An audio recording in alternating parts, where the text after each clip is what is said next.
Hello, everyone. Welcome back. I hope you all had a great weekend. My name is Gev. It's Monday, May 18th, so let's talk capital. All right, guys. So we had big developments coming in over the weekend. Bitcoin finally did what I've been praying to God that it would do. We finally got the close we wanted.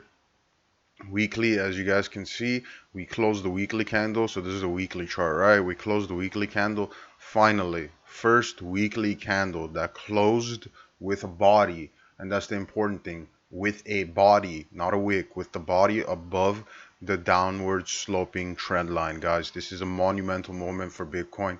This is just as monumental as this rally that came up. This is literally a pivotal point in Bitcoin's history, guys. This can make or break the next 4 year cycle. I'm personally under the belief that it will make the next 4 year cycle as long as we hold above this trend line. So moving forward for the next 2 weeks, the key thing to realize here is we need to hold above above the trend line, the downward sloping trend line. At all costs, we must stay above 9,200. Simple as that. We must stay above 9,200. If we do not stay above 9,200, next logical level is 8,100 again. And at that point, I expect us to move down, not up. Okay.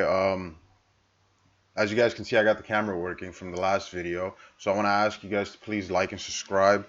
It helps a lot. Please leave a comment too, whether you agree or disagree. I don't really care. I want to see what you guys believe, what you think is going to happen. So leave a comment, leave a like or a dislike, and please subscribe, guys. It helps the channel a lot. Okay, so as we're waiting to see what happens here, daily candle is about an hour and 40 minutes away from closing here. I mean, the higher we can get this guy to push would be ideal. As of right now, we're sitting at 97.30 with an hour and 40 minutes left to the close. I'd like to see us close above 10,000. I don't think that's going to happen. However, we're not looking too bad. I mean, honestly, I want to get out of this channel at this point. Whether it's a retest and a bounce up or we just break up, at this point, we need to get above 10,000 and stay above 10,000. Okay, this is the next pivotal point for Bitcoin is going to be, can we get to 10,000? Can we hold 10,000?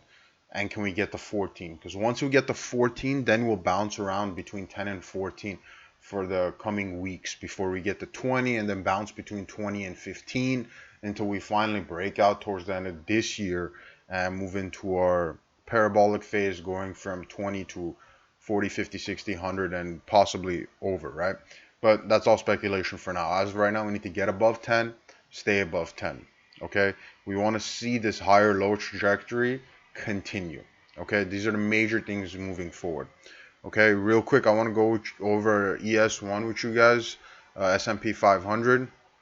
So basically what S&P 500 is doing right now is making a push higher based on the news that came out this morning that we are closer than expected to a COVID-19 vaccine. Okay, so the news came out that we're closer than expected, and based on that news, market rallied. Obviously, I mean, the closer we are to a vaccine, the closer we are to normalization, the closer we are to moving back to a steady economy before COVID, right?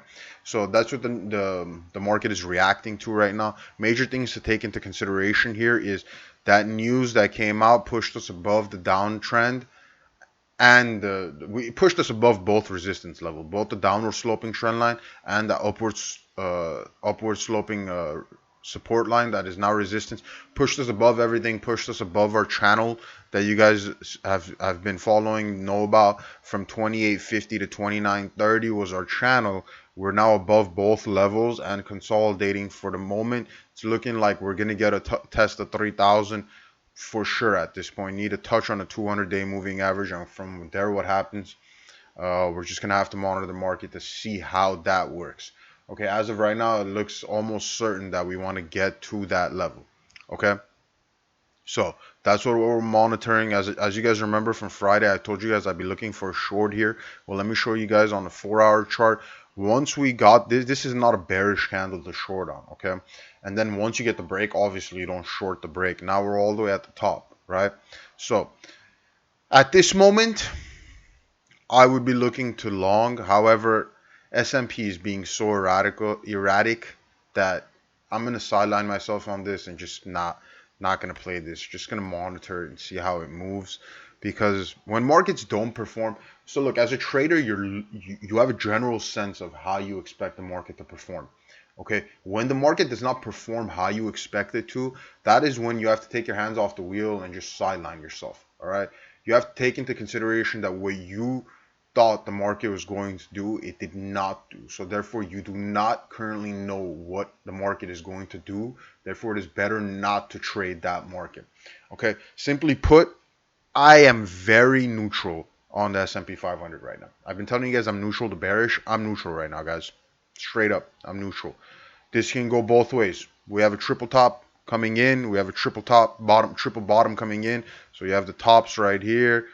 Okay, you have the bottoms right here, right? I mean, this is it's an equilibrium. We're just trending sideways. We're just gonna push here unless we get a massive rejection and come back down, right? At that point, you miss the play. Anyway, so as of right now, S&P 500 is very neutral, very neutral. We're kind of just waiting to see how everything develops. We have a massive week in news. We get manufacturing numbers this week. We get unemployment claims this week. The chair of the Federal Reserve testifies and makes a press conference twice this week. So we should have some nice volatility. It's just about how the market wants to move. Okay, also the 3-day close on S&P 500 is looking very bullish. Not gonna lie, that's looking more bullish than it is bearish. Okay, real quick before I move on to gold, I want to take a look at Tesla with you guys real quick. It's looking like it's making a healthy push up, and yes, it is. Daily closed. We gapped up and closed.